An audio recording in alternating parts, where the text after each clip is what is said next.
La radio des Français dans le monde présente EURES, la porte vers l'emploi en Europe. Podcast réalisé avec France Travail. Sur la radio des Français dans le monde, on met en lumière le système EURES qui permet de travailler dans toute l'Union européenne. Pour en parler, Nicolas Simon, coordinateur national EURES chez France Travail. Nicolas, bonjour. Bonjour Gauthier. Alors aujourd'hui, on va donner quelques chiffres clés et regarder un peu vers l'avenir. Alors d'abord, est-ce qu'on a des statistiques clés qui illustrent le mieux les tendances actuelles en matière de mobilité dans toute l'Union européenne ? Alors oui, on a des données statistiques qui sont publiées par la Commission européenne. Les dernières données disponibles ont été publiées au courant de l'année dernière, 2024. Donc pour l'année 2023, on attend la prochaine publication des données mises à jour. Mais on avait en 2023 une mobilité européenne qui concernait 10,5 millions de personnes en âge de travailler, ce qui représente quand même 3,8% de la population active européenne. Dans ces 10,5 millions, certains travaillent dans un autre pays, mais tout en restant dans leur pays. Et ça, il s'agit des travailleurs frontaliers. Il y a 1,8 million de travailleurs frontaliers en 2023 en Europe. Je tiens à dire qu'un quart d'entre eux sont des Français qui, tous les jours ou à minima une fois la semaine, traversent la frontière pour aller travailler dans un autre pays d'Europe, mais rentrent chez eux et donc restent bien résidents dans leur pays d'origine. Autre point important, parce que c'est un sujet dont on entend souvent parler, le travail détaché, c'est-à-dire que on peut tout à fait, par exemple un Français, travailler pour une entreprise française et être amené dans le cadre d'une mission courte ou de plus ou moins longue durée, aller intervenir dans un autre pays d'Europe. Donc c'est ce qu'on appelle le travail détaché. Et on avait en 2023 2,5 millions de personnes en Europe qui ont été concernées par ce travail détaché. Donc ça, vous voyez, sont les données de volume. Après, juste se dire que les grandes tendances, le pays d'Europe qui accueille le plus d'autres Européens, c'est l'Allemagne, qui accueille près de un peu plus de 2 millions de personnes dans ce cadre-là. Après, ce sont des tendances qui ont évolué. Le deuxième pays d'accueil maintenant, c'est l'Espagne, juste devant la Suisse. L'Italie et la France arrivent en 5e position avec un peu plus de 900 000 Européens qui vivent et travaillent en France. Alors, c'est des chiffres qui ont évolué. On sait par exemple la France a eu tendance à recevoir moins. Enfin, c'est quoi les tendances ? On est à peu près toujours en termes sur les 4-5 dernières années, quand on regarde, on est toujours à peu près sur la même tendance en termes de volume côté français et on est toujours à ce 5e rang. En revanche, là l'évolution qu'on observe depuis 2-3 ans, c'est vraiment l'Espagne qui devient un vrai pays d'accueil à l'échelle européenne. Bon, on va pas se cacher qu'ils ont quelques atouts, les Espagnols. Alors, si on considère depuis la France, effectivement, il y a évidemment l'atout météorologique. Et puis au-delà de ça, c'est un constat qu'on fait. La langue espagnole est de plus en plus enseignée en France, au détriment de l'allemand, ce qui fait le désespoir de nos voisins allemands, qui arrivent de moins en moins à attirer des candidats français, tout simplement pour des questions linguistiques. En revanche, l'Espagne, elle, tire son épingle du jeu, du coup. Alors, quels sont les défis que les travailleurs vont rencontrer lorsqu'ils s'installent dans un autre pays ? Je suppose qu'il y en a quelques-uns. Effectivement, il y en a quelques-uns. D'abord, le premier défi, avant même de s'y installer, c'est d'y trouver un emploi dans ce pays. Et c'est en ça que EURES apporte un ensemble de réponses et de solutions, ne serait-ce qu'au travers des offres d'emploi qui sont publiées sur le portail EURES. En ce moment, on est à peu près à 2,8 millions d'offres d'emploi disponibles sur le portail, sur l'ensemble des pays européens. Ça, c'est le premier point. Deuxième point, c'est aussi d'identifier où est-ce qu'on peut potentiellement aller travailler en Europe, de connaître les marchés du travail de chaque pays européen. Et là encore, ce sont des informations qu'on va trouver sur le portail EURES, avec des informations même très précises, région par région. Par exemple, si je veux aller en Allemagne, il est évident que le marché du travail n'est pas tout à fait le même en Bavière comparé à la Poméranie. Donc là, on va retrouver toutes ces informations-là. Et puis, troisième obstacle, c'est de pouvoir rentrer en contact avec ses employeurs. Est-ce qu'il y a des astuces ? Comment se passe un entretien d'embauche ? Est-ce que le CV doit avoir une présentation particulière? Et donc pour ça, le réseau EURES, c'est aussi la possibilité de contacter des conseillers EURES du pays où on souhaite aller travailler pour avoir tout ce type de conseils, et donc des conseils évidemment très pertinents puisqu'il est délivré par des gens qui travaillent et qui connaissent bien les usages en cours dans le pays. Après, une fois qu'on a décroché son entretien d'embauche, qu'on a décroché un contrat de travail, tous les autres challenges, c'est comment on va se préparer à partir dans le pays. Donc comment comment déménager, puis ensuite comment faire toutes ces inscriptions, tout son circuit administratif, j'aurais tendance à dire. Et là aussi, le portail EURES est un compagnon important parce que on y trouve des informations mises à jour tous les ans par tous les États membres européens sur justement toutes ces questions pratiques, comment s'inscrire auprès des impôts, comment rechercher un logement, comment se passe la signature d'un bail dans le pays, comment inscrire ses enfants à l'école. Donc, vous voyez, toutes ces informations pratiques essentielles. Et puis, souvent, il y a un autre challenge, c'est toute la question de la reconnaissance des diplômes, parce que malheureusement, en Europe, il y a encore ces questions-là. Et puis, la question de la langue, parce que je peux tout à fait demain, moi, décrocher un emploi dans une entreprise polonaise qui va me dire, bon, vous parlez anglais, c'est impeccable, parce que nous, la langue de travail, c'est l'anglais.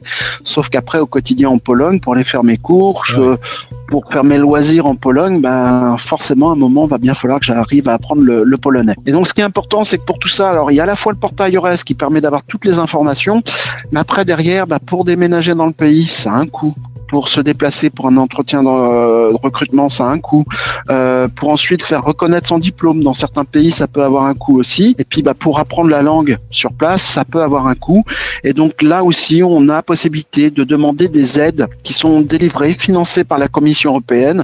Donc, ce qu'on appelle des aides TMS, qui est le nom anglais du programme porté par la Commission européenne, qui permettent de financer justement toutes ces aides à la mobilité. Et puis Nicolas, il y a la radio des Français dans le monde avec d'excellents podcasts aussi. Alors voilà, je gardais le meilleur pour la fin, c'est ce que j'allais dire, bien sûr.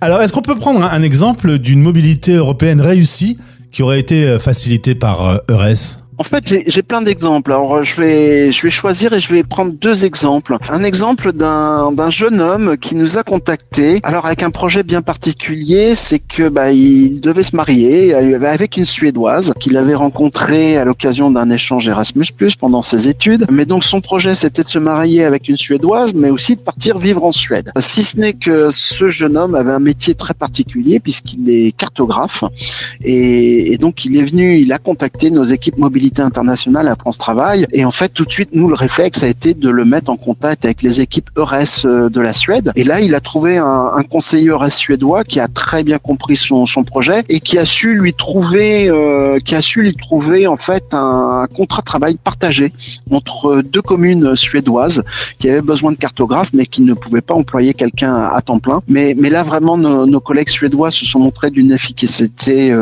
rare puisque finalement, en un mois, le projet était bouclé et donc il a pu partir en Suède pour s'installer, commencer à travailler et surtout se marier. Ah oui, ça s'est vraiment très très très bien passé.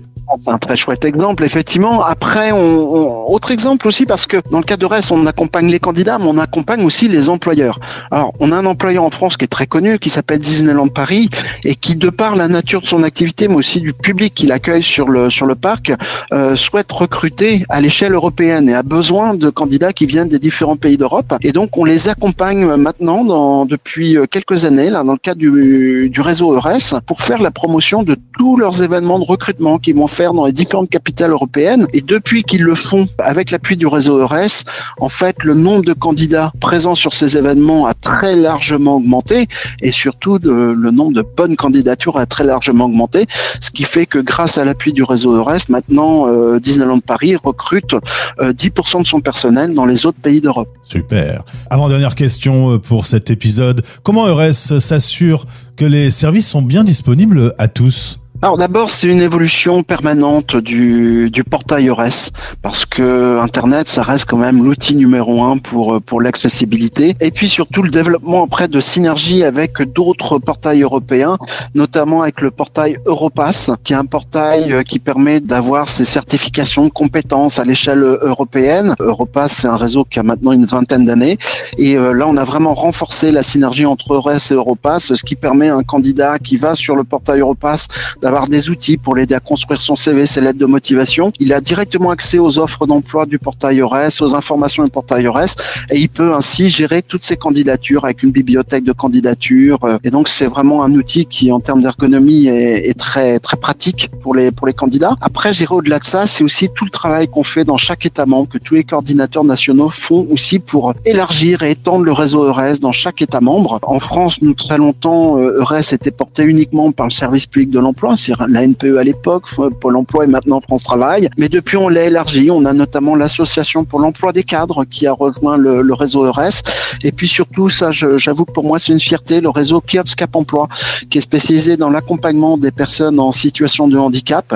Et c'est une fierté pour la France de porter aussi ce sujet-là en disant, mais après tout, la mobilité européenne, c'est aussi accessible à tout le monde, y compris quand on est en situation de handicap. Et là-dessus, je dois avouer que l'intégration de KIOPS Cap Emploi dans le réseau EURES a créé une dynamique, notamment avec l'Allemagne, qui s'est intéressée à ce sujet-là, l'Irlande, les Pays-Bas. Et donc, on commence à avoir quelques contacts qui vont nous permettre d'aboutir sur des mobilités. En tout cas, on a déjà eu la première mobilité d'une personne en situation de handicap qui, au mois de novembre, est partie travailler en Irlande, à Dublin. Donc ça, c'est une fierté pour nous. J'imagine. Pour terminer, regardons dans le futur.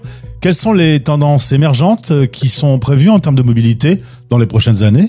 Alors, il y a déjà une première tendance qu'on observe sur ces études de mobilité européenne qui sont faites par la Commission, c'est que les mobilités sont de plus en plus courtes. Finalement, on part travailler dans un autre pays d'Europe, mais c'est plus forcément un projet de toute une vie. Et en fait, la durée moyenne de ces mobilités est maintenant inférieure à 3 ans. Donc ça, c'est déjà une première tendance. Deuxième tendance, en termes d'évolution du marché du travail, c'est qu'on voit une harmonisation de plus en plus importante des marchés du travail en Europe et donc des secteurs en tension, c'est-à-dire là où on manque de main-d'œuvre, qui deviennent un peu partout les mêmes. Alors ça sont des tendances fortes qu'on peut observer, dont on peut se dire qu'elles vont perdurer sur les années à venir. Maintenant, je crois qu'on a tous compris qu'on est maintenant dans un monde où la géopolitique fait que tout peut changer du jour au lendemain. Et là, pour le coup, c'est évidemment un peu compliqué d'en tirer des tendances. Maintenant, s'il y a quelque chose, en tout cas, s'il y a une leçon à tirer de tout ça, c'est de se dire qu'on a cette chance justement de savoir cet espace européen où on peut avoir une mobilité internationale dans un contexte plus facile et plus sécurisé. Plus facile parce que pas de démarche de visa, pas de problématique d'obtention de permis de travail. Je pense que quand on suit l'actualité, on voit que pour être travailler aux États-Unis, par exemple, ça devient de plus en plus compliqué. Il faut notamment pas oublier de couper son téléphone quand on arrive à la douane. Mais au-delà de ça, dans d'autres pays, on peut avoir des situations où il faut pouvoir être rapatrié rapidement et c'est pas toujours facile. En Europe, on n'a plus ce sujet-là parce que justement, on est vraiment dans cet espace de protection, de sécurisation qui permet d'avoir cette expérience internationale, développer ses compétences en termes d'interculturalité linguistique tout en étant dans un espace sécurisé. Nicolas Simon, coordinateur national EURES, merci pour ces informations. Je précise que les liens utiles qui ont été évoqués dans ce podcast sont disponibles dans le descriptif. Merci et au plaisir de te retrouver sur notre antenne. Merci Gauthier, à très bientôt. Pour en savoir plus sur EURES, la porte vers l'emploi en Europe, découvrez notre dossier spécial sur français dans lemonde.fr. françaisdanslemonde.fr